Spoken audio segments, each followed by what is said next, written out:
Let's look at issues relating to intelligence and espionage. Now, actually, just to start off with, I'll show you a tweet. A tweet today from ASIO. Yep, they started a Twitter account today. This is Australia's internal intelligence spy agency. It says, "Hi, Internet. ASIO here. I spy a new Twitter account. We thought it would be fun if you followed us for a change." So instead of them following us, we're following them on Twitter. Weird days indeed. Just to talk about this and other matters related to ASIO, let's cross to Canberra and catch up with Michael Shoebridge, who heads up the Australian Strategic Policy Institute. Thanks for talking to us again, Michael. This is bizarre, isn't it? An agency as secretive as ASIO getting involved in a public profile through Twitter? Well, there's certainly a funny side to it, but I think there's a good side, which is the new head of ASIO, Mike Burgess. He did the same thing when he was at the Australian Signals Directorate. You know, it was ASD here, long-time listener, first-time caller.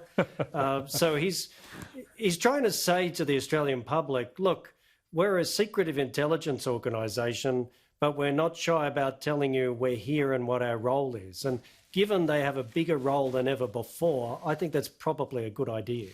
Yeah, they are amusing, very serious organisations to deal with, our intelligence agencies, but there are some amusing stories that go along with them. Now, they've come out publicly, ASIO, that is, through the Home Affairs Minister, Peter Dutton, in the last little while, an exclusive story, I think, in The Australian, thanks to Rosie Lewis, detailing new guidelines for our spies. Now, considering ASIO spies in the main are people who operate within Australia, spying on people in this country, these guidelines are there to ensure that they don't overstep the mark. These guidelines are meant to reassure us as citizens of this country?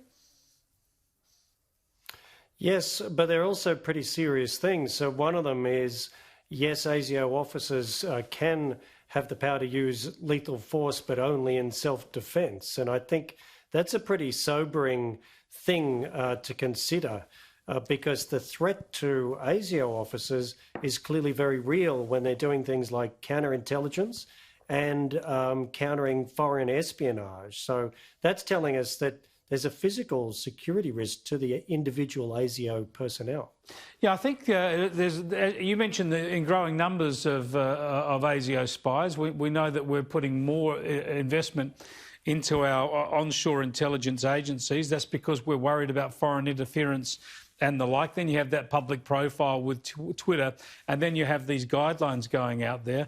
It's a very open demonstration to us, isn't it, that this is very much an area that's expanding domestically, that's not going away. I think after the Cold War, people thought spy agencies were a little bit outmoded, out of date. That is no longer the case whatsoever.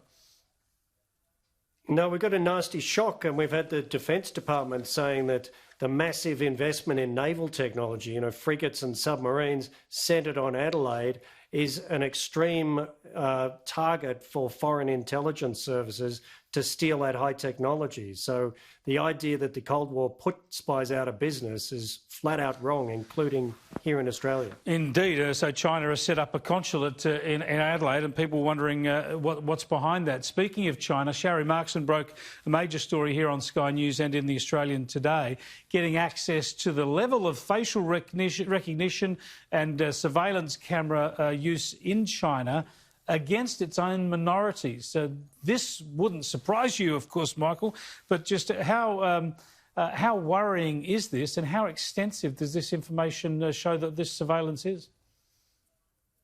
It's very extensive. So this is surveillance that keeps track of people going in and out of apartment buildings, matches the faces to IDs and mobile phone numbers, and identifies anomalies. So if you happen to be having unusual visitors to your apartment, then the state intelligence services know.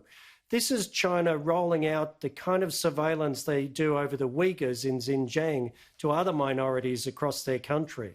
And it's the future of what they'll be doing for every Chinese citizen.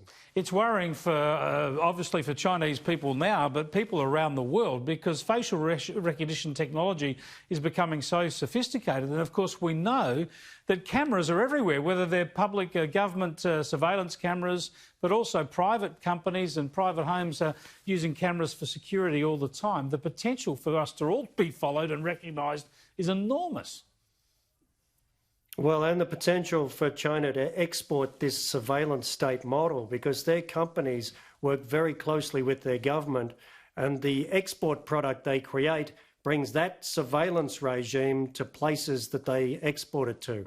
So safe cities projects backed by Chinese technology will have these kind of attributes. Yeah, a great worry. Thanks for joining us, Michael. Appreciate it. Thanks very much, Chris. Michael Shoebridge there from the Australian Strategic Policy Institute.